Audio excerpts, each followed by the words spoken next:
সুপ্রিয় শিক্ষার্থীরা, আসসালামু আলাইকুম। তোমরা আশা করি ভালো আছো এবং সুস্থ আছো। পূর্ব ঘোষণা অনুযায়ী তোমাদের বাংলাদেশের ইতিহাস ও বিশ্ব সভ্যতা বিষয়ের প্রথম অধ্যায়ের বিস্তারিত আলোচনা নিয়ে আসছি। তোমরা অনেকেই ক্লাসে এবং ক্লাসের বাইরে আমার যে সকল ছাত্রছাত্রীরা আছে তারা বলে যে ইতিহাস বিষয়টা নাকি অনেক জটিল, তারা সহজে বুঝতে পারে না।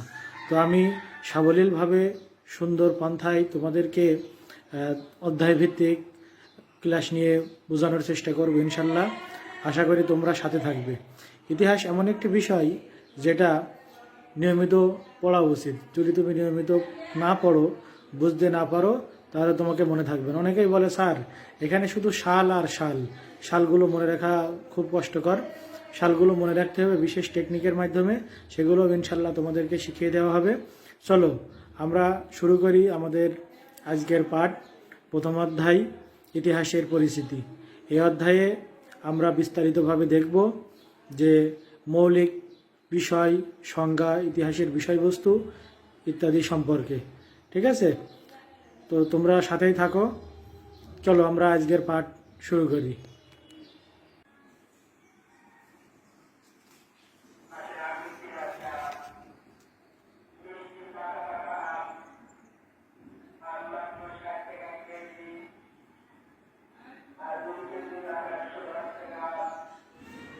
সুপ্রিয় শিক্ষার্থীরা, তোমরা দেখতে পাচ্ছ যে ইতিহাসের ধারণা এবং ঐতিহ্যের প্রথম দিকে বাংলাদেশের প্রথম অধ্যায়ের ইতিহাস পরিচিতির সর্বপ্রথমেই দেওয়া আছে বাংলাদেশের সুদীর্ঘ ইতিহাস, অর্থাৎ প্রাচীনকাল থেকে 1971 সালের মুক্তিযুদ্ধের আগ পর্যন্ত ইতিহাসের মূল সারাংশ বা বিষয়বস্তুটুকু এখানে প্রথমেই দেওয়া আছে।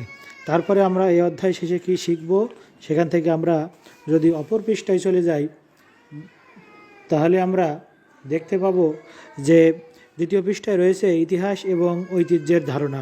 ইতিহাস এবং ঐতিহ্যের ধারণার থেকে দেখা যাচ্ছে যে ইতিহাস শব্দটি এসেছে ইতিহাস শব্দ থেকে, যার অর্থ হলো ঐতিহ্য। অর্থাৎ ঐতিহ্য হলো আমাদের অতীতের অভ্যাস, শিক্ষা, ভাষা, সংস্কৃতি, শিল্প ইত্যাদির বিষয়বস্তু যেগুলো ভবিষ্যতের জন্য সংরক্ষিত থাকে। অর্থাৎ আমরা আমাদের পূর্বপুরুষদের কাছ থেকে বংশ পরম্পরায় যে সকল বিষয়গুলো পেয়ে থাকি সেগুলোই আমাদের ঐতিহ্য, এবং এই ঐতিহ্য নিয়ে ইতিহাস। দেখো এখানে কারের একটি সংজ্ঞা আছে যে ইতিহাস হলো বর্তমান এবং অতীতের মধ্যে অন্তহীন সংলাপ।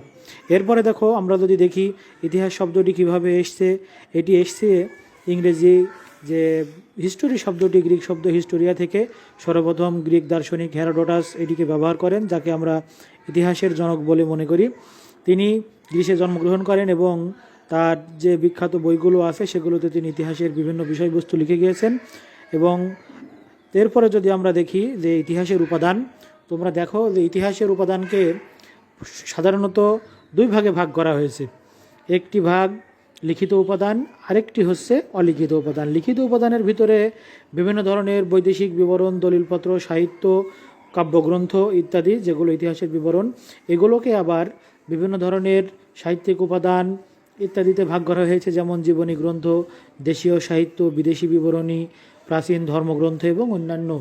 এখানে একটা বিষয় লক্ষণীয় যে তোমরা যখন ইতিহাসের উপাদানগুলো লিখবে অবশ্যই তোমরা এই দুইটি বিষয়কে আলাদা করে লিখবে, এবং ইতিহাসের যে উপাদানগুলো আছে এই উপাদানগুলোকে তোমরা ভালোভাবে বুঝতে পারবে। এখানে দেখো জীবনী গ্রন্থগুলোর ভিতরে আছে সন্ধ্যাকার নন্দ রচিত রামচরিত, বঙ্গবন্ধু শেখ মুজিবুর রহমানের অসমাপ্ত আত্মজীবনী।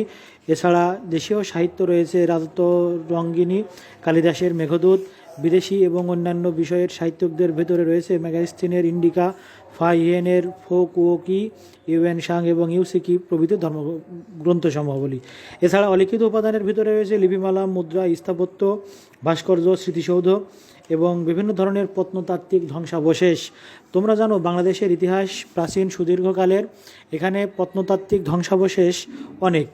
আমরা যদি আমাদের পাহাড়পুর, ওয়ারী, বটেশ্বর, ময়নামতি ইত্যাদি বিষয়গুলোকে লক্ষ্য করি তাহলে আমরা এটা সহজেই বুঝতে পারবো।